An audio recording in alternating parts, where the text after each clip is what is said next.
आप देख रहे हैं यूट्यूब चैनल हिमांशु क्लासेस। आज मैं जिस मुद्दे पर आपसे इस वीडियो के माध्यम से बात करने जा रहा हूं, आज के समय में वह एक बहुत ही महत्वपूर्ण मुद्दा है। दोस्तों, अमेरिका अमेरिका भारत जैसे महत्वपूर्ण देशों के साथ मिल करके चीन को बेनकाब करने का हर संभव कोशिश में जुट गया है। वो कमर कस लिया है कि चीन को पूरी दुनिया के सामने नतमस्तक किया जाए।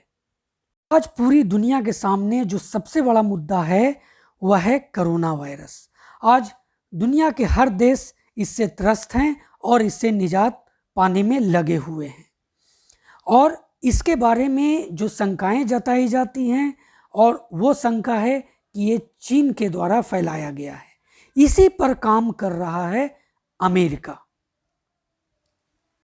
अमेरिका के राष्ट्रपति जो बाइडेन ने अपनी जांच एजेंसियों से 90 दिन में रिपोर्ट सबमिट करने के बारे में कहा है कि आप 90 दिन के अंदर अपनी रिपोर्ट सौंपिए कि इसके बारे में आपकी क्या राय है।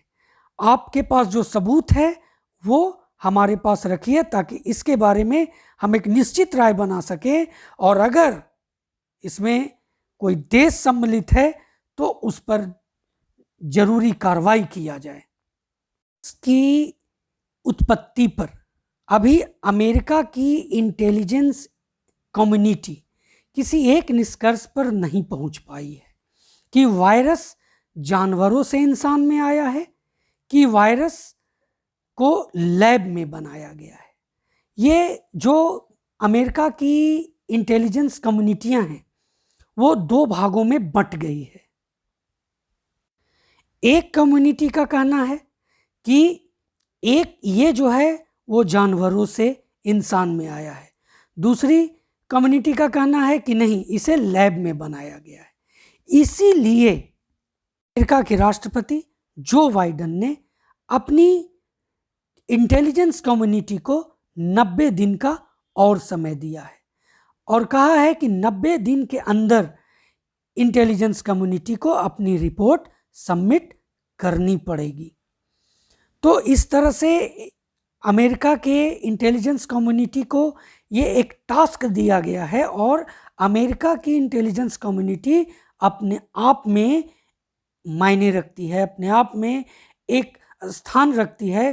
पूरी दुनिया में इनके जैसा इंटेलिजेंस कम्युनिटी शायद किसी देश के पास उपस्थित है। बाइडेन ने जिस तरह से अपने जांच एजेंसियों को एक्टिव किया है उससे अब चीन की खैर नहीं। अगर ये जांच एजेंसियां जो हैं ये इस निष्कर्ष पर पहुंच जाती हैं कि ये जानवरों से इंसान में आया, तब तो चीन का कोई कुछ नहीं कर सकता। लेकिन अगर कहीं ये क्लियर हो जाता है कि ये लैब में बना है और लैब के गलती से या जानबूझकर जो भी हो ये बातें सामने आ जाती है तो चीन की खैर नहीं है। और अमेरिका के साथ जितने भी और बाकी देश हैं सभी उसके खिलाफ खड़े हो जाएंगे। बाइडेन ने भी इस बात को कबूल किया है अपने बयान में कि हमारे यहाँ की जो जांच एजेंसियां हैं, जो इंटेलिजेंस कम्युनिटी है, वो दो धड़ों में बटा हुआ है। एक धड़ जानवर से इंसान की बात करता है तो दूसरा ये कहता है कि ये लैब एक्सीडेंट से उत्पन्न हुआ, यानी लैब में इंसान ने बनाया और गलती से फैल गया। ये बातें इसलिए कही जा रही हैं क्योंकि अमेरिका के राष्ट्रपति अभी चीन को अलर्ट करना नहीं चाहते। वो पूरी तरह से चीन पर आरोप भी नहीं लगाना चाहते, क्योंकि ये बात अगर क्लियर हो जाती है कि ये लैब से फैला है तो सीधे सीधे ये चीन की चाल होगी। अमेरिकी राष्ट्रपति ने कहा है कि हमारे इंटेलिजेंस कम्युनिटी ने के दोनों जो धड़े हैं वो मानता है कि अभी उनके पास पुख्ता सबूत नहीं है, इसलिए फिलहाल अभी कुछ भी कहना मुनासिब नहीं है। बता दें आपको कि अमेरिकी राष्ट्रपति ने यह भी कहा कि अमेरिका अपनी तरह सोचने वाले भारत जैसे और अन्य देशों के साथ मिलकर के चीन पर वायरस की उत्पत्ति की पारदर्शी और साक्ष्य आधारित जांच में भाग लेने और प्रासंगिक डेटा मुहैया करवाने का दबाव बना सकता है। और अब इस ड्रैगन की खैर नहीं है। पूरी दुनिया के देशों का शक है दोस्तों कि कोरोना वायरस की उत्पत्ति चीन के वुहान शहर में स्थित लैब में हुई है।